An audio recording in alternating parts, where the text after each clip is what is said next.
Hi everyone, it's Mike Eilbrock from MJE Diagnostics. I just wanted to do a quick video here to share you some new features of Escope that will be beneficial to you when testing intermittent drivability issues with diesel injectors. So I'm going to go to the scope screen here, and I've got my capture already put up. And what I was doing, I was working on a Dodge truck trying to figure out why I was having an intermittent loss of low power, and I was experimenting with some things, and I thought this would be pretty cool to share. Even though this wasn't the fix for the truck, I came about something interesting with the new update that came with Escope, and I'm going to show that to you and how you can use it to test diesel injectors while driving it. So I thought this would be pretty cool to share. So let's get started. So I am going to go to the process data function, and I've only selected channel 2 because that channel is the rail pressure sensor signal wire on the sensor, okay? And what I'm going to do is, since I already have an injector sync, which is the blue trace, I'm going to take the channel 2 in red, and I'm going to multiply the vertical on the capture to make it bigger. By doing this, I'm going to be able to see pressure drops of the injectors. So as soon as I get this put up here, you're going to be able to see an injector that I cut out, and you're going to be able to see drops in rail pressure very easily when you record the file, and then after that you can look at it. So let's get to that. I'm going to go multiply by F6. I went up to about 30 here on channel 2, so a times a 30 multiplier. So I'm going to multiply by this button, which is 30. I said F6, I'm sorry, I meant multiply by 30. So my mistake, I apologize. So let's hit the multiply button. All right, now as you can see, the red trace is completely gone off your screen. So what you need to do is, to get it back on the screen, all you need to do is go over here and push on zoom out to full. And there it is.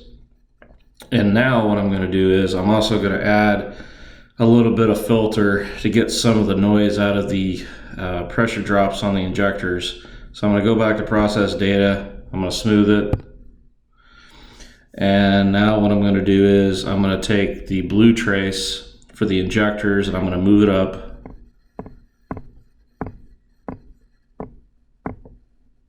By hitting this arrow button here by the blue trace. Now I'm going to move the red one down a little bit, and I'm going to zoom in. And as you can see here, where my magnifying glass is at, it looks like the drops are all pretty even, and then wait a minute. I'm not getting an injector pressure drop right here. And that was on cylinder 6 that I cut out. And the blue trace is injector 1.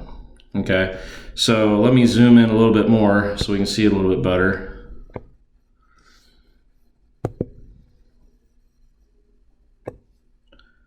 And there you go.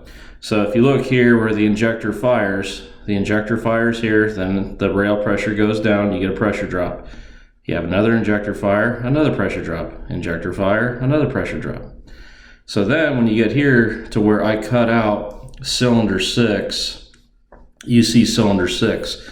So this is on a Cummins 5.9 inline 6-cylinder. Firing order is 153624. So if you look here on cylinder 1, here's 1, 5, 3, no pressure drop on 6. So you can see it with this scope.